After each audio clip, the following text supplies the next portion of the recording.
Good morning guys, नमस्ते, राधे राधे, जय श्री महालक्ष्मी। आज मेरा महालक्ष्मी का व्रत है और मैं ये व्रत पिछले 5 साल से रख रही हूँ। तन मन धन से इस व्रत को रखने की कोशिश करती हूँ ताकि मेरे परिवार में सुख समृद्धि ऐश्वर्य माता की कृपा आशीर्वाद हमेशा बना रहे। आज के ब्लॉग में मैं आपको पूरा माता के पूजा के विषय में, महालक्ष्मी पूजा के विषय में पूरा बताऊंगी। मैं सुबेरे सबसे पहले उठी और उसके बाद में 16 दातून रहते हैं। हर चीज़ 16 की संख्या में की जाती है, तो मैंने 16 दातून किया।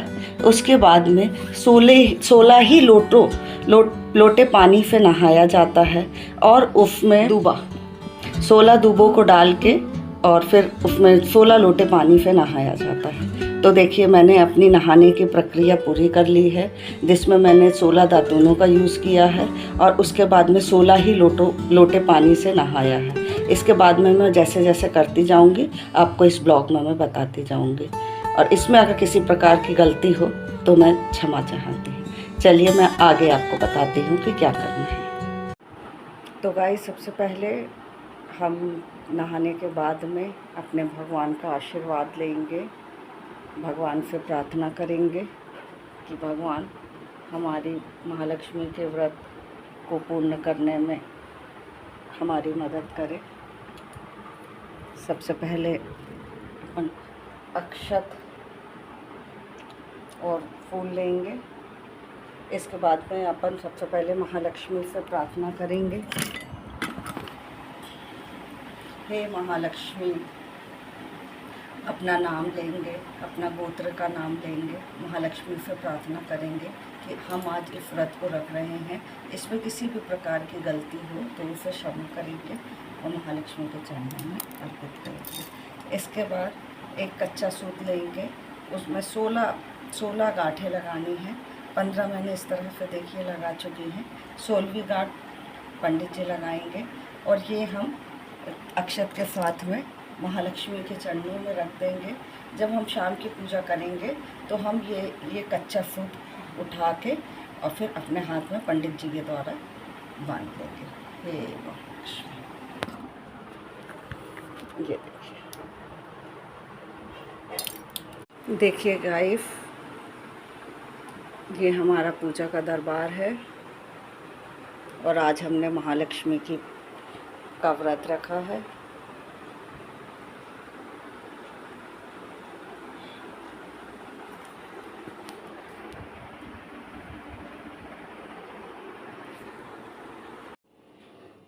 देखिए गाइस, माता के भोग की तैयारी हो गई है। ये अपन ने बनाया है खीर, ये अपन ने बनाया है माता के गहने।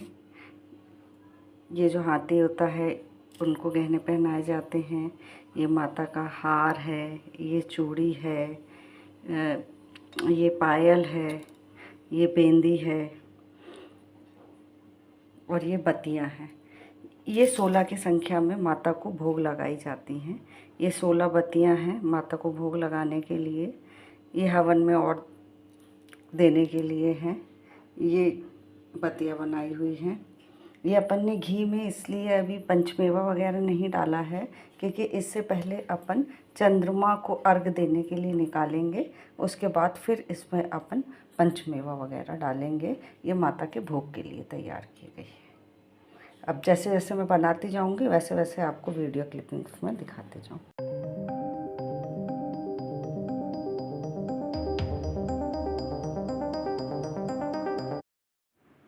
करवा चौथ की पूजा संपन्न होने के बाद में शाम को चंद्रमा को अर्घ देना बहुत ही ज़रूरी होता है, जिसमें हम खीर से और जल से चंद्रमा को अर्घ देते हैं और उसके बाद में दिया अगरबत्ती से उनकी पूजा की जाती है। ये नित्य आवश्यक चीज़ है।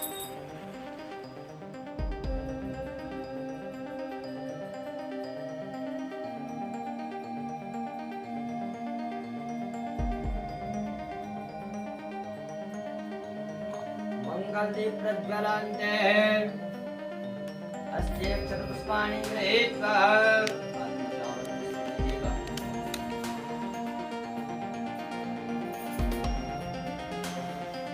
तस्य अक्षतपुष्पाणि च गृहीत्वा करके सबसे पहले भगवान गजानंद का ध्यान करेंगे। ओम हरे ओम गणानंद गणपतिं हवामहे प्रियानंद प्रियपतिं हवामहे निधेनंद निधेपतिं हवामहे वसो ममयाहं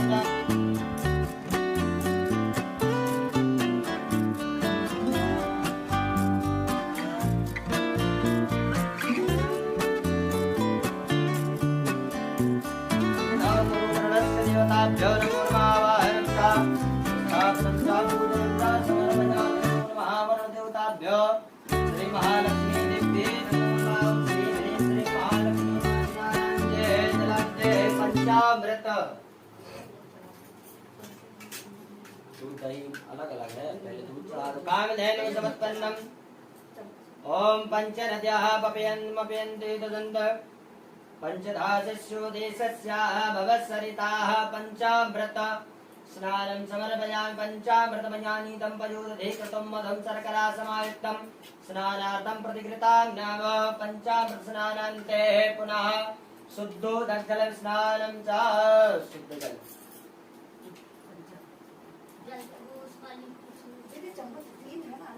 ओम वस्त्रोत वस्त्रं च ओम वासुवा हरे ओम वस्त्रोत वस्त्रं सर्वभूषादिके सौम्य लोकलज्जा निवारणे मयोपाते तुभ्यं वासजे प्रतिपदे नमोस्तुते दीपं प्रज्वलितं समर्पयेतो भूरि महालक्ष्मी मैया की जय। वही सामने रख दो।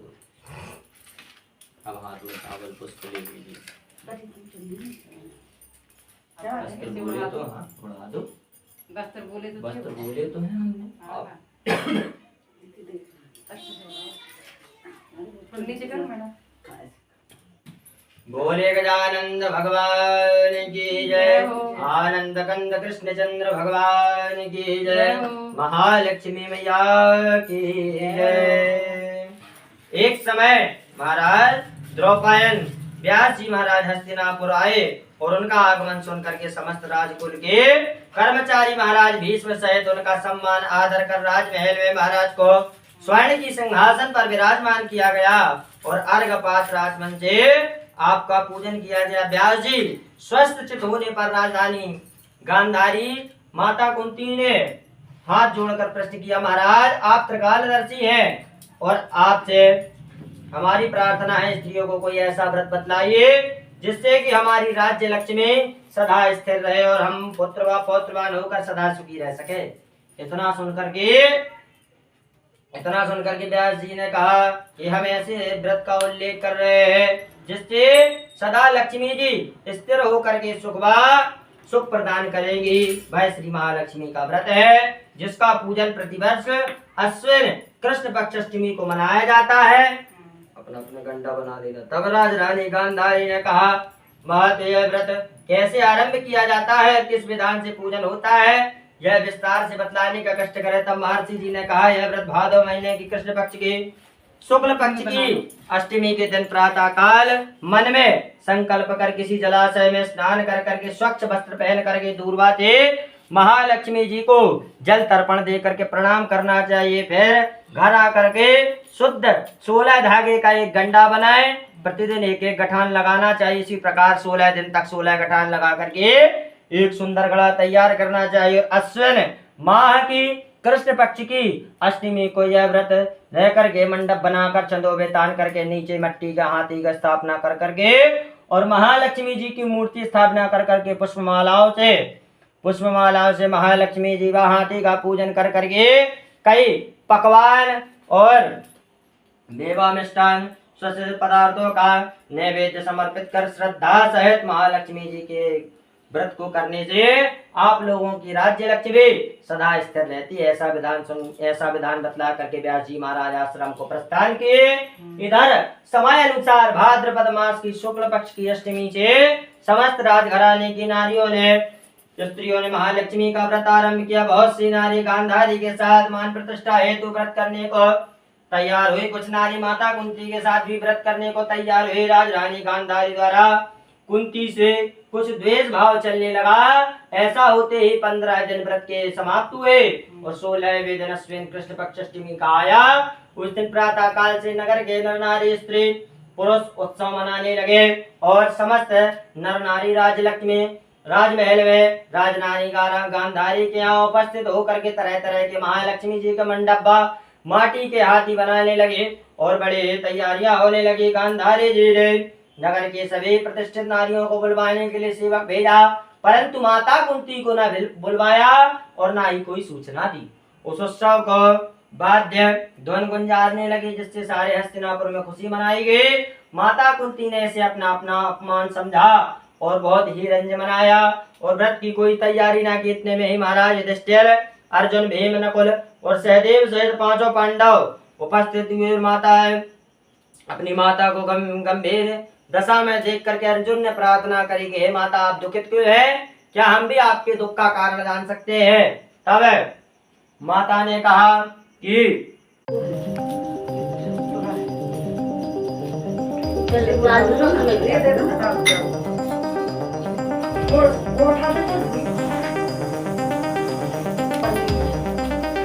पन्नी उठा दे, पन्नी, हाँ, घी की पन्नी उठा दे, लाल कर दे।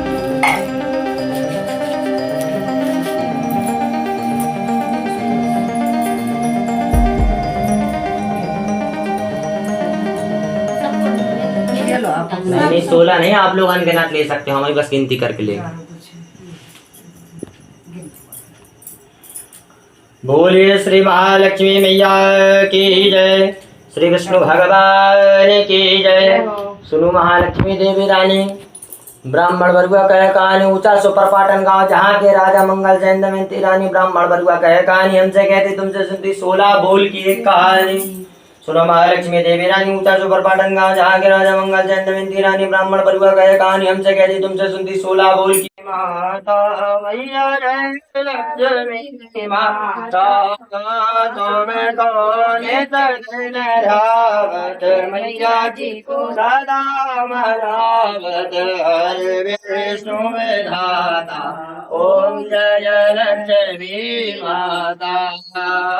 मार माँ ब्रह्माणी तुम्हें जग माता मैया, तुम जग माता। सूर्य चंद्रमा ध्यावत, सूर्य चंद्रमा ध्यावत, नारद ऋषि गाता ओम जय लक्ष्मी माता। दुर्गा रूप निरंजन, सुख संपत्ति दाता, सुख संपत्ति दाता। जो कोई तुमको ध्याता, जो मैया जी को ध्याता, सिद्धि धन पाता ओम जय लक्ष्मी माता। तुम पाताल निवास, तुम दाता मैया, तुम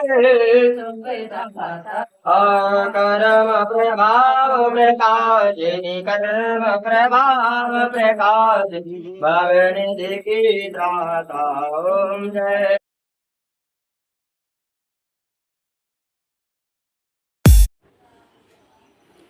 दूसरे दिन सुबह माता की चौकी की पूजा करें, माता रानी से क्षमा मांगे, जो भी गलती हुई है उसे क्षमा करें। माता रानी अपना आशीर्वाद प्रदान करें, सुख समृद्धि ऐश्वर्य की प्राप्ति हो। उसके बाद माता रानी के हाथी की पूजा करें, धूप दीप दिखाएं और अपने घर के एक गमले में विसर्जन करें। माता का आशीर्वाद सदा बना रहे। इसी के साथ वीडियो पसंद आए तो लाइक और सब्सक्राइब ज़रूर करें दोस्तों। राधे राधे, जय माता दी।